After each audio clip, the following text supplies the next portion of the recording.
nós outros, nenhuma aliança eterna somos. Na graça de Jesus nós somos um. No amor de Deus e Pai nós somos um. Na comunhão do Espírito, nenhuma aliança eterna somos um.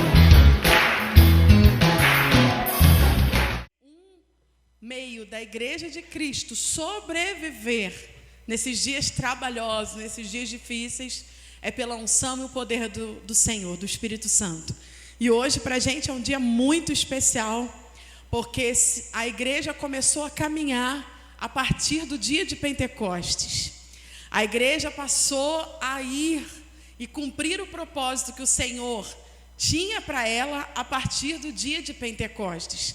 Até o dia de Pentecostes, a igreja estava aguardando, estava temerosa, estava ali somente com as palavras do Senhor Jesus e num momento de 10 dias de uma aparente orfandade. Mas, ao cumprir-se o dia de Pentecostes, a história da igreja mudou. A igreja realmente foi um batismo de um novo começo que o Senhor deu à sua igreja. E eu quero ler o texto base de hoje, Atos dos Apóstolos, capítulo 2, versículo 1 e 2 somente, para a nossa meditação nessa hora. Atos 2, 1 e 2, nos diz assim a palavra do Senhor. Chegando o dia de Pentecostes, estavam todos reunidos no mesmo lugar. De repente veio do céu um som, como de um vento muito forte, e encheu toda a casa na qual estavam assentados.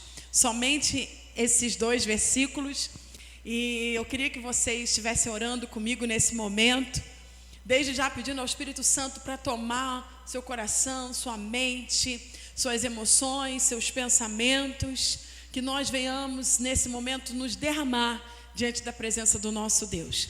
Senhor, aqui estamos nós diante de Ti. A Tua palavra nos diz que no dia de Pentecostes, eles estavam reunidos no mesmo lugar, orando, buscando a Tua presença. E ali o Senhor derramou um grande avivamento na vida da igreja. Foi o batismo da igreja, o início de um novo tempo, do tempo da nova aliança que tinha sido anunciado pelo Teu Filho Jesus. Senhor, que agora, Pai, nesse dia 23 de maio do ano de 2021, nós invocamos o Teu santo e poderoso nome, para que Tu venhas sobre a Tua igreja nesta noite, neste lugar. Senhor, pedimos a Deus a Tua vida, Senhor, enchendo e trazendo, Senhor, o vento do Espírito dos 4 cantos. Senhor amado, eu recebi um louvor nesta noite, e ó Deus amado, eles cantavam: vem dos 4 cantos, Espírito, e sopra sobre nós, sopra sobre a igreja, sopra sobre os Teus filhos, sopra, Senhor amado, sobre os Teus escolhidos. Levanta, Senhor, a igreja na força que vem de Ti. Pai amado, a mensagem da semana passada foi a visão de um vale de ossos secos, mas ó Pai, pela palavra do Senhor, aquele vale levantou e passou a ter vida. E depois que eles estavam vivos, aquele exército numeroso, o vento veio também e levantou ali força e poder para um novo tempo também naquele vale. E eu quero declarar a Tua bênção neste lugar. Quero declarar a bênção à direita, à esquerda, à frente e atrás. Nós queremos, ó Pai, declarar em nome de nosso Senhor Jesus Cristo, que venha, Senhor, dos 4 cantos o Teu Espírito, que venha um grande despertamento, que hoje, Pai amado, nesse domingo, Senhor, o Senhor venha marcar, Deus amado, a Tua igreja, aqui, Senhor amado, no bairro Castrioto, trazendo um novo mover, um mover do Teu Espírito, para que coisas novas sejam feitas nessa casa. Pai, nós com fé oramos, na certeza, Senhor, da obra do Teu Espírito Santo, em nome do Senhor Jesus. Amém. Glória a Deus, queridos. Louvado seja o nome de Jesus. Quero dizer para vocês que não é proibido dar glória a Deus, não é proibido exaltar o nome do Senhor, mas nós estamos aqui celebrando ao Senhor que nos deu vida, que restaurou a nossa sorte. E aí tem alguns segredos aqui nesse texto, irmãos. Ele diz que eles estavam reunidos reunidos naquele lugar. E eles estavam reunidos num só lugar. E quando a Bíblia fala de reunião, ela não está falando só de fazer parte de um local, de estar junto num só local. Ela está dizendo, na verdade, que nós precisamos estar de acordo acerca de alguma coisa, como diz a própria palavra, porque tudo que nós ligarmos no céu terá sido ligado na terra, e tudo que ligarmos na terra terá sido ligado nos céus. Então o Senhor nos chama a ter acordo. Eu não sei quais são os nossos desafios, eu sei que cada um de nós temos uma história a contar acerca de nós mesmos, acerca dos nossos desafios, das nossas realizações, tantas coisas que já aconteceram na nossa vida. Mas o Senhor nos chama a começar a trilhar daqui para frente um novo caminho, uma nova história. Amém? E que seja no Espírito Santo de Deus, em nome de Jesus. Amém. Passo aqui para o pastor que vai estar no louvor. Aleluia. Louvado seja o nome do Senhor. Vamos adorar a Deus. O Espírito do Senhor está sobre nós. Eu tenho aprendido tanto com relação a isso, queridos. E nós precisamos cada dia mais viver a realidade da presença do Espírito Santo.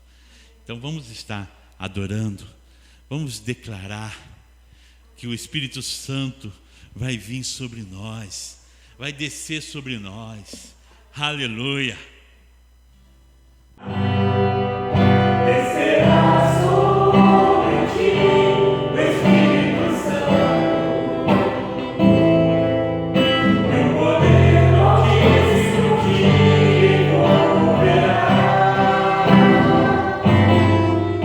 Descerá sobre ti o Espírito Santo, e o poder altíssimo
Nós vamos adorar a Ele agora com dízimos, com oferta, exaltar ao Senhor, porque o Senhor é grande, o Senhor é bom. Aleluia. Glória seja dada ao nome do Senhor. Você que está de casa, você pode estar dizimando e ofertando aí pelos meios eletrônicos que aparecem na tela aí, e você pode assim estar também participando desse momento. Vamos estar consagrando ao Senhor os dízimos e ofertas. Senhor, colocamos diante de Ti todas as coisas, e tudo que temos pertence a Ti. E agora, Senhor, trazemos no Teu altar uma parte daquilo que Tu nos deu, Senhor, como gratidão e como obediência, Senhor, reconhecendo que tudo vem de Ti, que tudo pertence a Ti. Senhor, seja exaltado com a nossa vida e com a nossa oferta. Nós Te pedimos isso em nome de Jesus. Amém e amém. Ele exaltado.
Profeta Joel, capítulo 2, versículo 13, diz assim: rasguem o coração e não as suas roupas, converta-se ao Senhor, seu Deus, porque Ele é bondoso e compassivo, tardio em irar-se, grande em misericórdia, e muda de ideia quanto ao mal que havia anunciado.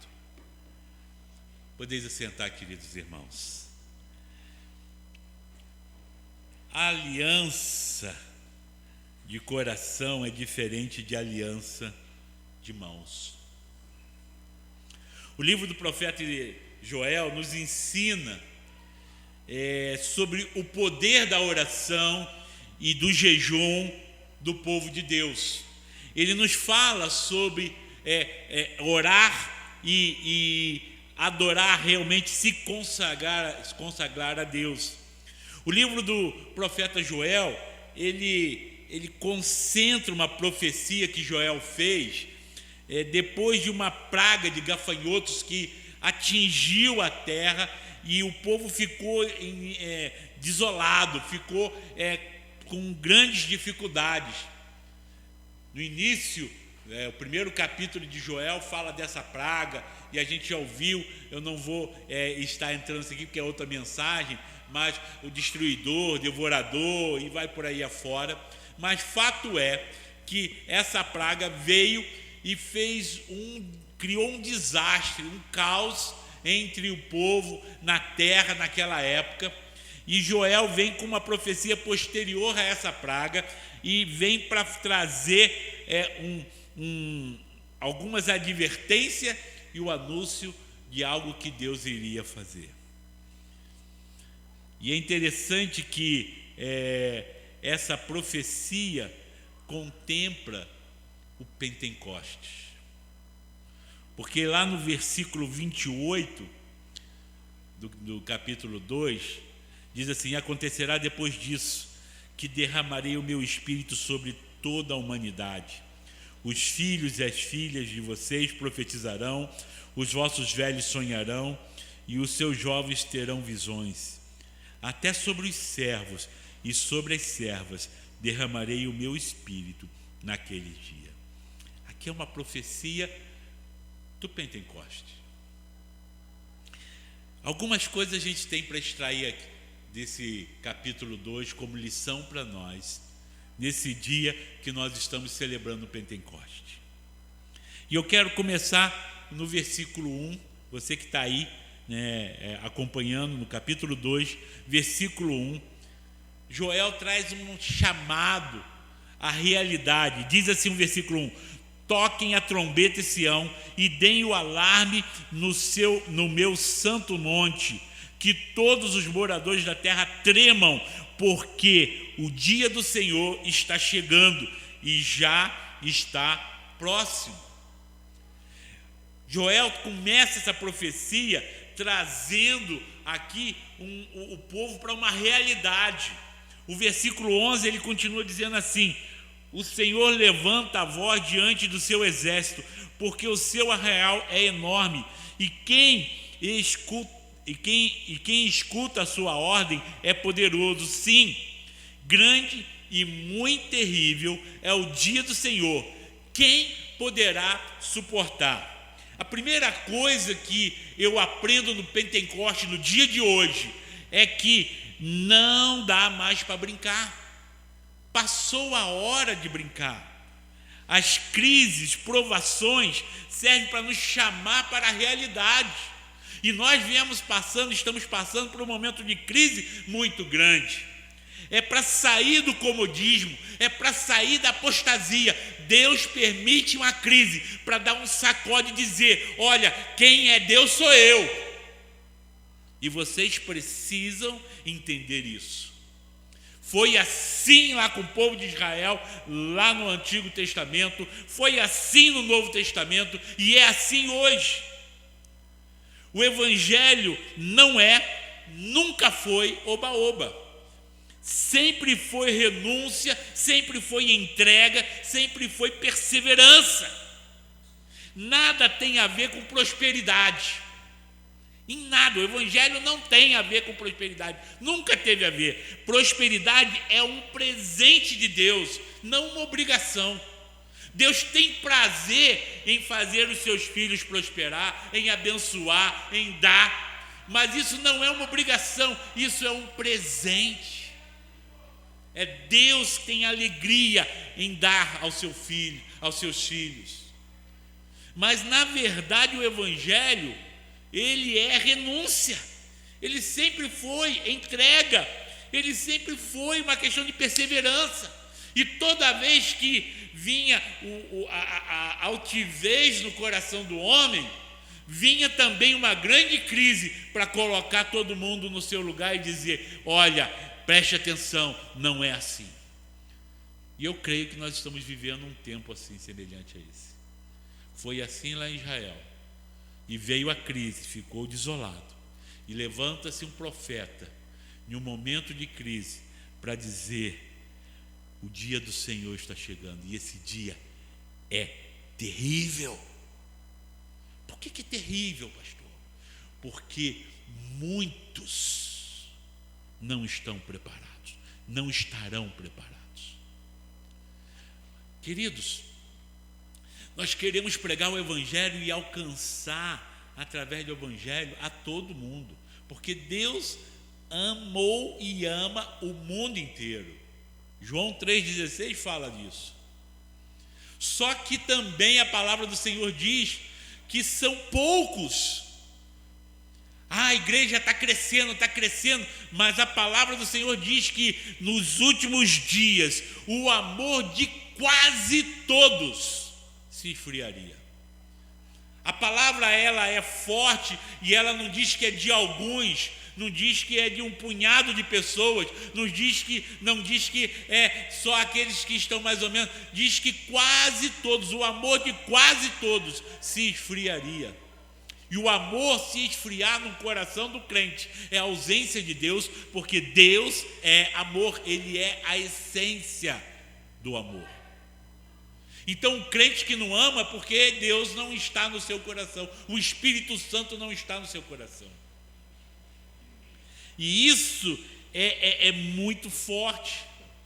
Joel começa dizendo aqui dessa palavra, em um momento de crise, em um momento de dor, que talvez as pessoas quisessem ouvir uma palavra de conforto, de consolo, né? Mais contemplativo, Deus é bom, Deus, Ele tem misericórdia. Querido, essa é a palavra que nós gostaríamos de ouvir e gostaria de falar, mas a palavra, na verdade, é de alerta.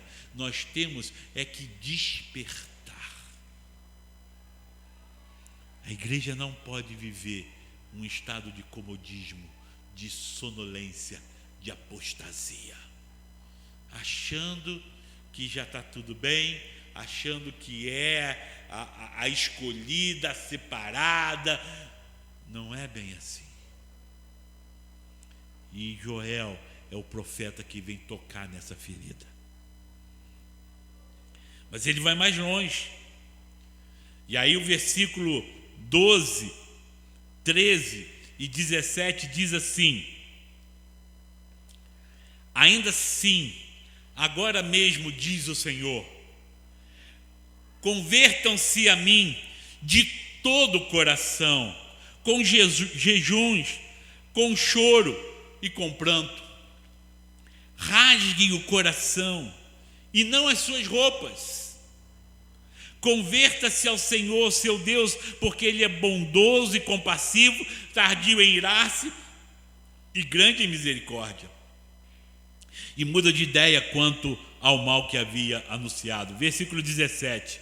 Que os sacerdotes, ministros do Senhor, chorem entre o pórtico e o altar e orem.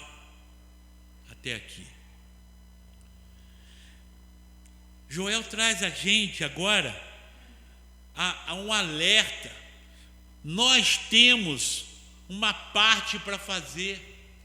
Ele diz o que nós precisamos fazer, o que a igreja do Senhor precisa fazer, o que o povo dele precisa fazer. Veja só, tudo isso está sendo dito para o povo escolhido de Deus. Deus escolheu o povo, Deus separou o povo, são os descendentes de Abraão, de Isaac e de Jacó. É esse povo separado, o povo de Deus.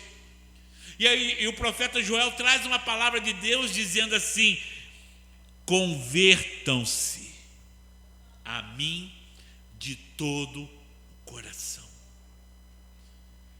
Como eu disse, a primeira frase, uma aliança de mãos não é uma aliança de coração, e vice-versa. Olha só, Deus quer uma conversão e não uma comoção. O culto não é para fazer ninguém chorar. O culto é para fazer as pessoas verem a sua realidade e querer mudar.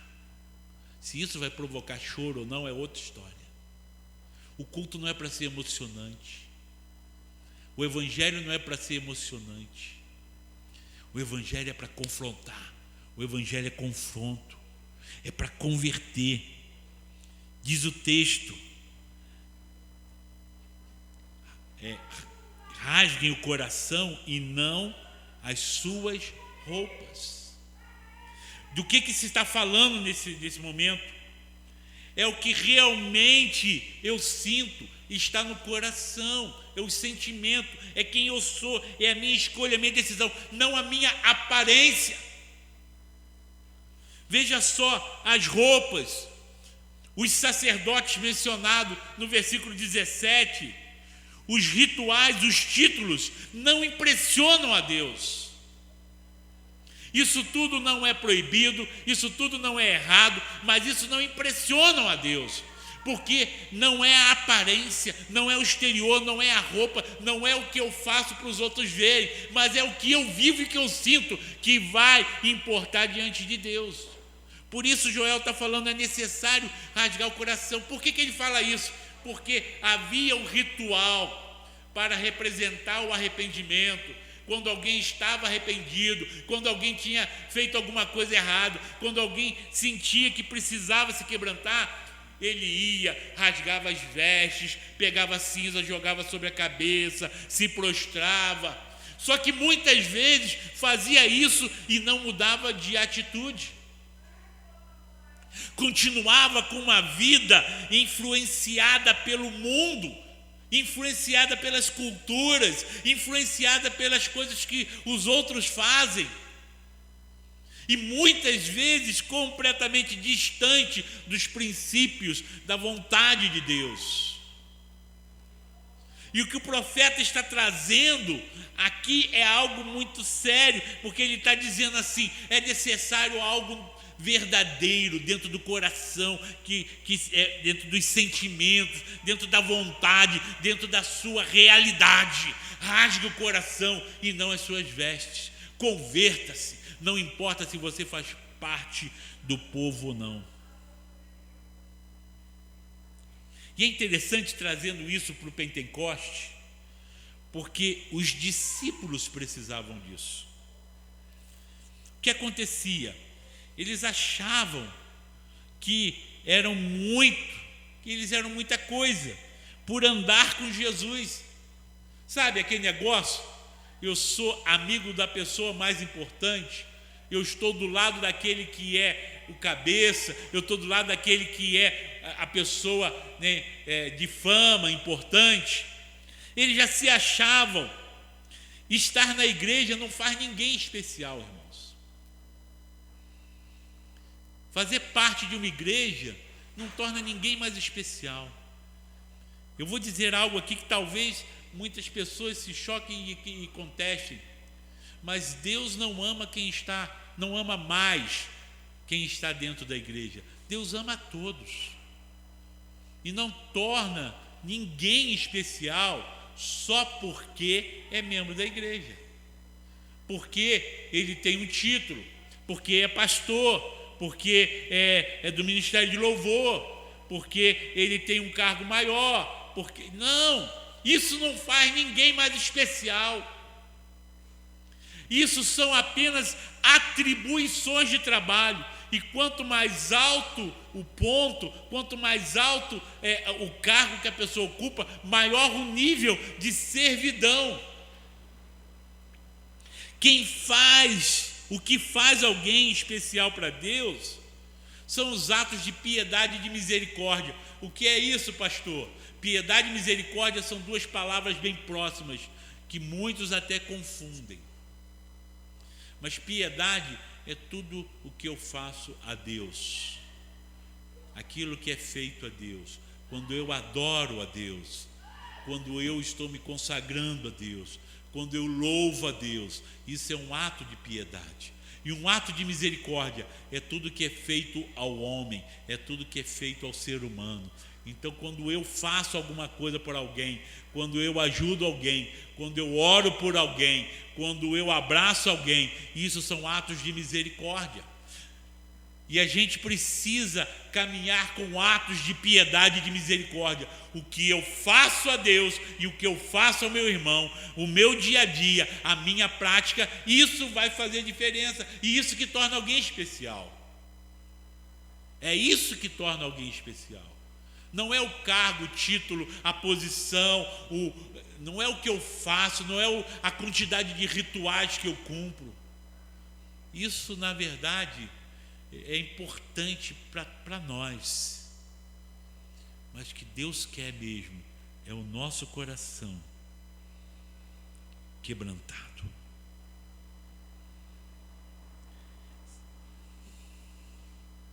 Ser engrandecido por homens não me faz grande diante de Deus. As pessoas me aplaudirem, me elogiarem, as pessoas aclamarem, um homem não faz ele grande diante de Deus. Pelo contrário. Então o profeta, ele vem falar aqui que isso é para todos. Precisa ter um quebrantamento. Ele está dizendo: rasgue o coração de vocês. Não façam, não fiquem nos rituais, mas vá para a prática. Sacerdotes, pastores, bispos, apóstolos, seja lá o que for, chorem, se dobrem, estejam contritos, estejam quebrantados. Não dá para a gente ficar achando que está tudo, nós somos nada. Sem Ele, não somos nada. O profeta nos dá uma palavra que mexe com a nossa estrutura, que precisamos entendê-la. Veja só, os discípulos, eles passaram 3 anos caminhando com Jesus, em uma posição de destaque. Eles estavam na frente de todos, diretamente com Jesus, ouviam e eram ouvidos por Jesus. Eles participavam dos milagres, eles presenciavam tudo e muitas vezes eles eram protagonistas desses milagres. Andava sobre as águas, distribuía o pão que se multiplicava, ajudava ali o paralítico se levantar, presenciava e abraçava o cego que voltou a enxergar. Eles estavam ali o tempo todo, e isso muitas vezes fazia com que eles se dissessem: nós estamos muito bem, né? Nós somos privilegiados, olha a posição que nós estamos. Só que quando Jesus morreu, tudo acabou, porque a confiança deles estava tão somente na aparência que tinha diante de uma sociedade, não em um ato diante do reino de Deus.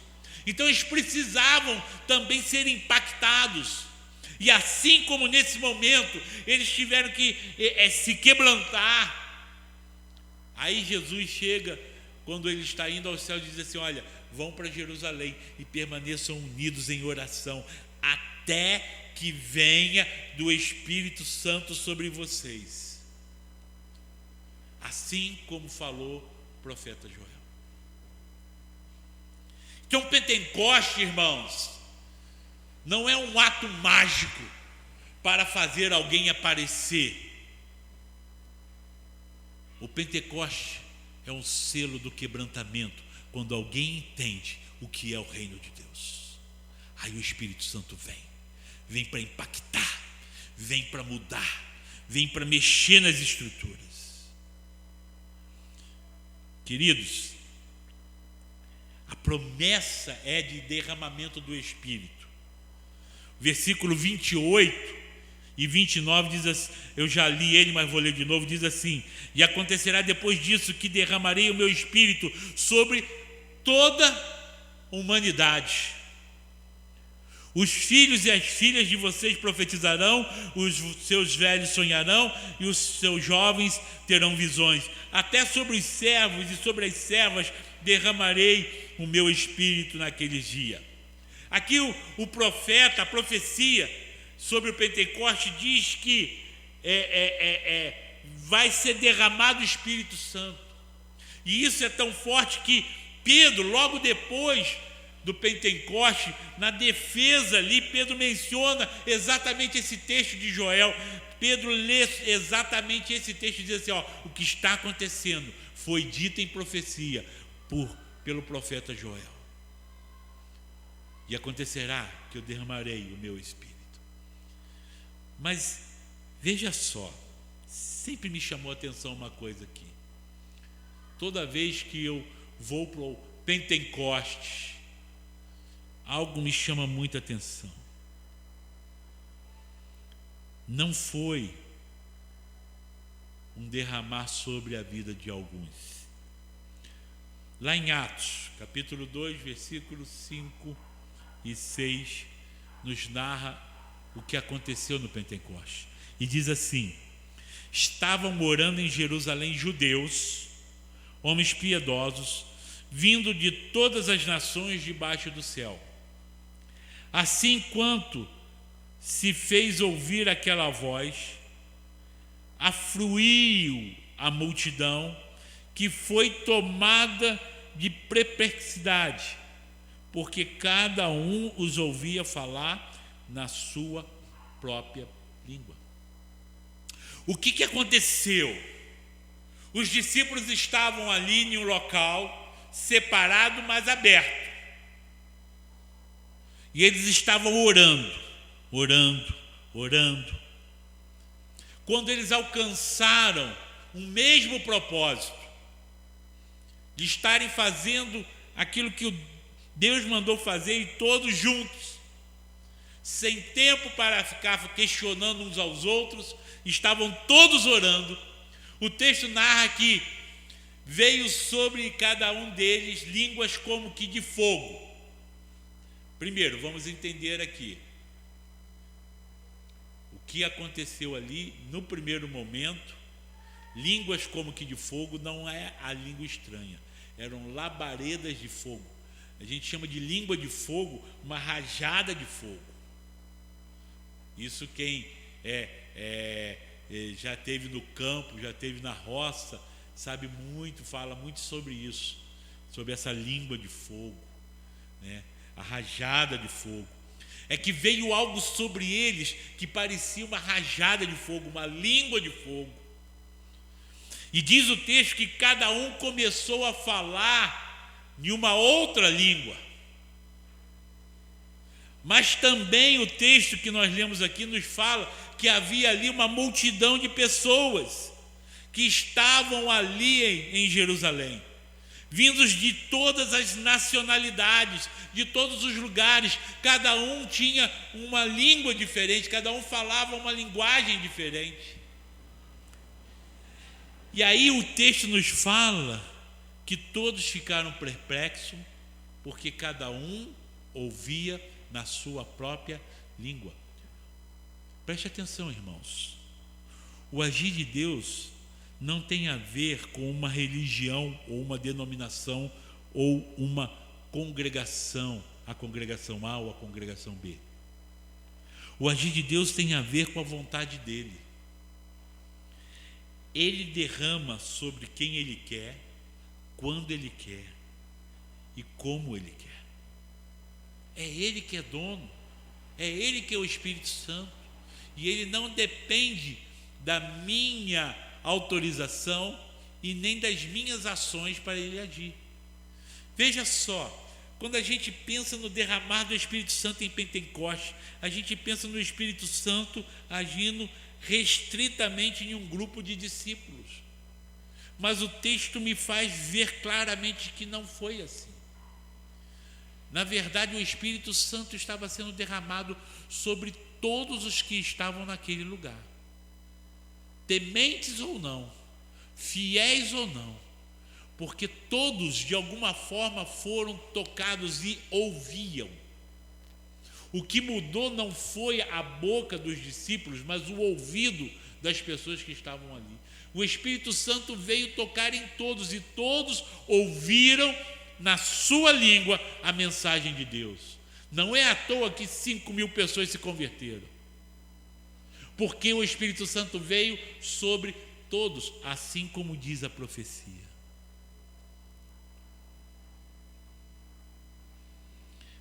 Isso assusta quem quer ter o controle da situação. Só que o controle é só dele. Romanos 11, 36 diz assim: porque dele e por meio dele e para ele são todas as coisas. É Ele quem tem o controle. Não é o fulano de tal, o Beltrano, não é quem tem o título, não é quem faz mais bonito, não é quem emociona, não é quem age, mas é quem se quebranta. E Ele vem e derrama sobre todos. Os sacerdotes, os que possuem títulos, têm que ser os primeiros a se quebrantarem. A igreja precisa ser a primeira a se quebrantar. Vivemos hoje, irmãos, num tempo tão difícil, num tempo de dor, num tempo de questionamentos, um tempo de medo, muitas pessoas com medo, muitas pessoas entristecidas. Mas esse é o tempo que o Senhor está falando com a sua igreja. Não é oba-oba, não é festa, é quebrantamento.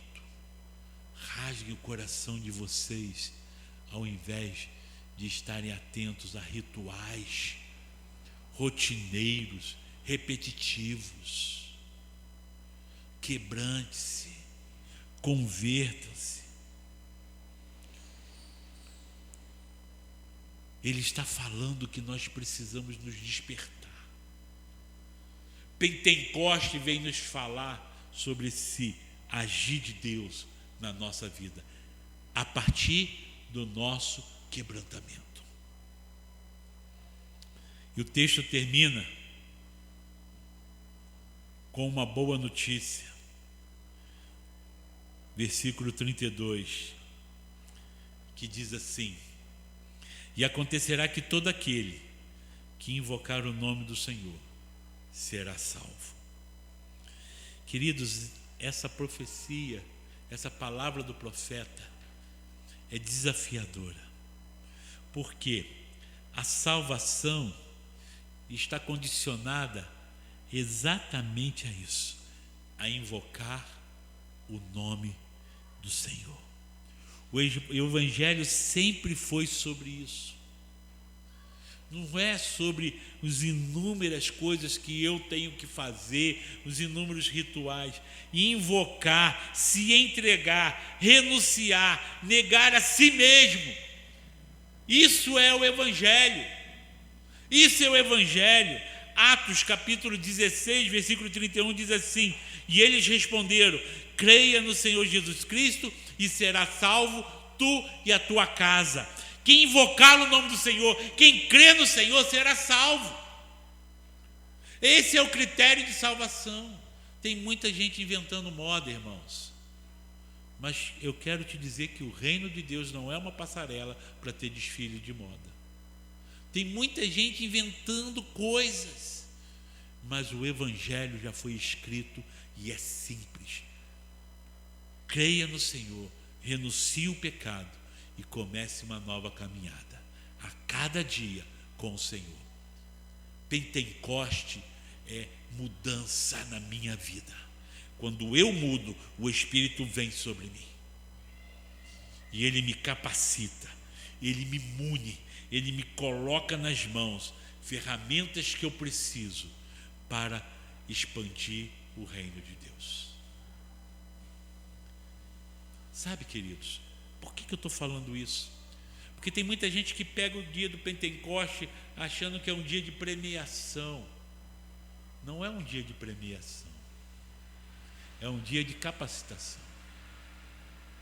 Pentecoste não é, eu vou ser batizado no Espírito Santo, aí eu vou falar em línguas e todos vão olhar para mim e vão saber que eu sou o cara.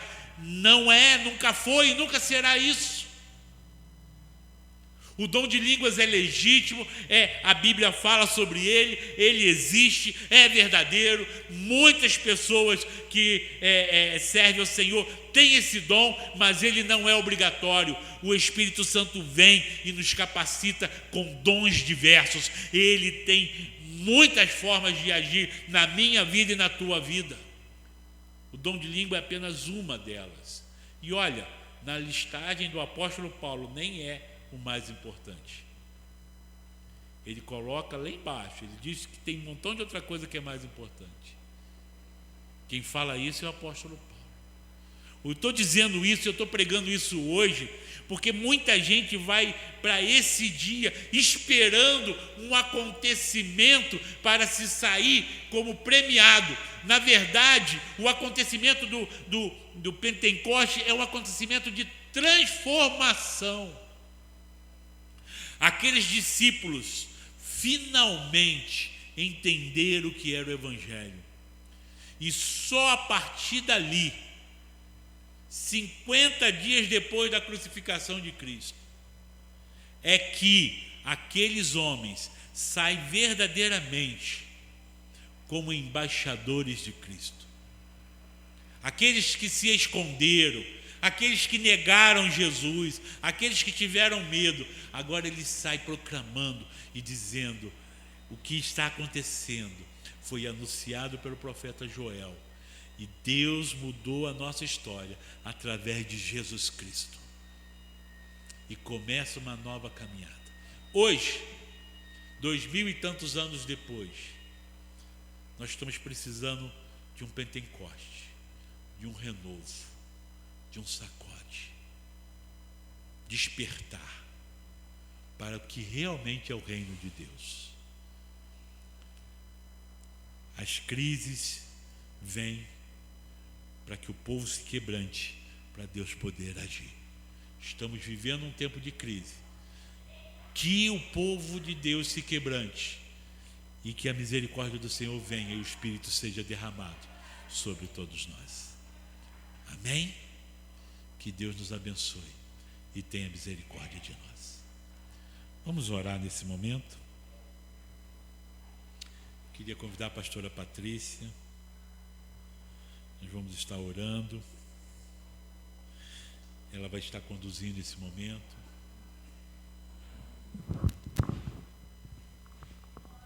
Amém, queridos. Vamos colocar de pé, né, mais uma vez nesse momento. Nós cremos que o Senhor sabia, e Ele sabe, que sem Ele nós realmente não podemos fazer nada. Ele sabe que até mesmo para rasgar o nosso coração e colocar a nossa vida diante dele é difícil para a gente. E a palavra do Senhor diz que nele está o querer e o efetuar. Ou seja, começa de uma ação do Espírito Santo de Deus, as nossas ações em buscar a presença dele. Começa do próprio Deus. É claro, irmãos, eu creio que concordando com a palavra do pastor, que quando nós conhecemos a palavra, o que mais nos resta? A não ser rasgar mesmo o nosso coração e nos voltar para Deus, nos quebrantar de verdade para Ele. O Senhor nos chama para isso, mas Ele nos deu a graça do Seu Espírito para que nós pudéssemos ter vida. Então eu queria orar nesse momento. Vamos fechar nossos olhos e vamos falar: Senhor, nos impulsiona ao centro da Tua vontade. Senhor, nos coloca no centro do Teu querer. Senhor, Tu és aquele que clama por nós. Tu és aquele, Senhor, meu Deus e meu Pai, que, ó Deus amado, nos chama para Ti, e nós queremos responder ao Teu amor. Meu Deus, em nome de Jesus, venha sobre nós, sopra neste lugar, nesta noite. Pai querido, eu creio, Pai, que tem pessoas em casa que precisam, Senhor amado, do fluir do Teu Espírito, precisam ser ministrados pelo Teu Espírito. Senhor amado, eu quero colocar diante de Ti as famílias aqui representadas, aqueles que vão estar ouvindo as nossas orações e a palavra desta noite. Meu Deus, vai de encontro, Senhor. Deus amado, nós clamamos a Ti, Santo Espírito, vem sobre nós, porque nós invocamos e queremos Te dizer que queremos a Tua presença mais que tudo nessa vida. Precisamos de Ti, Senhor. Senhor, vem soprar sobre nós, vem soprar, Senhor. E a primeira coisa que precisa acontecer nesse tempo é um verdadeiro rasgar do nosso coração em espírito para Ti. Em nome de Jesus, Senhor, nós oramos agradecidos, engrandecendo o teu santo e poderoso nome, em nome de Jesus. Amém. Quero colocar só esse pedacinho do louvor que está tocando aqui, e que essa possa ser a nossa oração. Amém? Espírito Santo de Deus, que seja esse momento da nossa oração individual. Amém? Em nome de Jesus.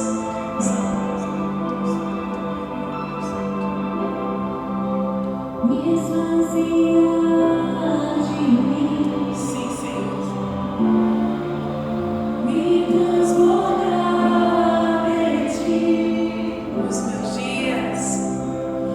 Os meus dias viverei pra ti, Espírito Santo. Você pode dizer isso? Me esvazia de mim e transbordar de ti. Os meus dias viverei pra ti, Espírito Santo. Você pode dizer isso consagrando a tua vida a Deus? Me esvazia de mim e transbordar de ti. Os meus dias viverei pra ti, Espírito Santo.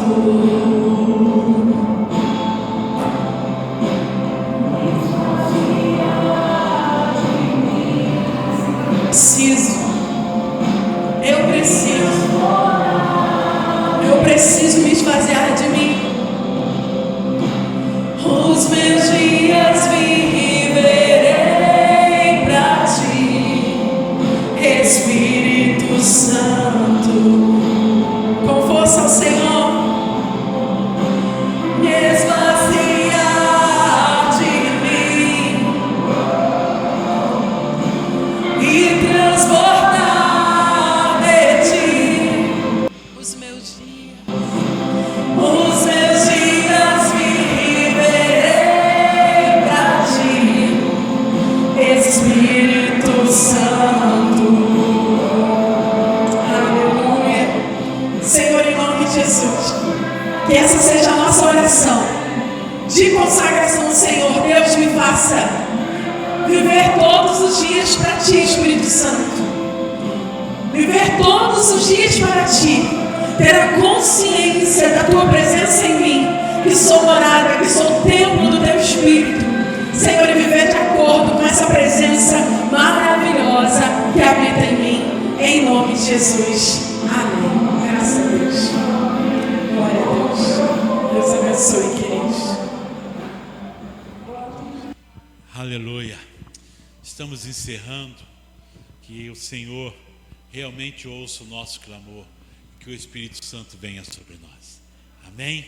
Você que está de casa, se você se sentiu bem, se você está sendo desafiado por essa palavra, por esse culto, escreva para nós. Está aí o nosso contato no WhatsApp. Se você quer fazer um pedido de oração, manda para a gente, que eu gostaria de conhecê-lo e orar por você. Amém? Vamos estar recebendo a bênção do Senhor. Que o grande amor de Deus, o nosso Pai, a graça salvadora revelada em Cristo Jesus, e que o consolo, a comunhão, o poder e a unção do Espírito Santo de Deus seja derramado sobre nós, hoje e para todos sempre. Amém e amém. Que Deus abençoe, amados, em nome de Jesus.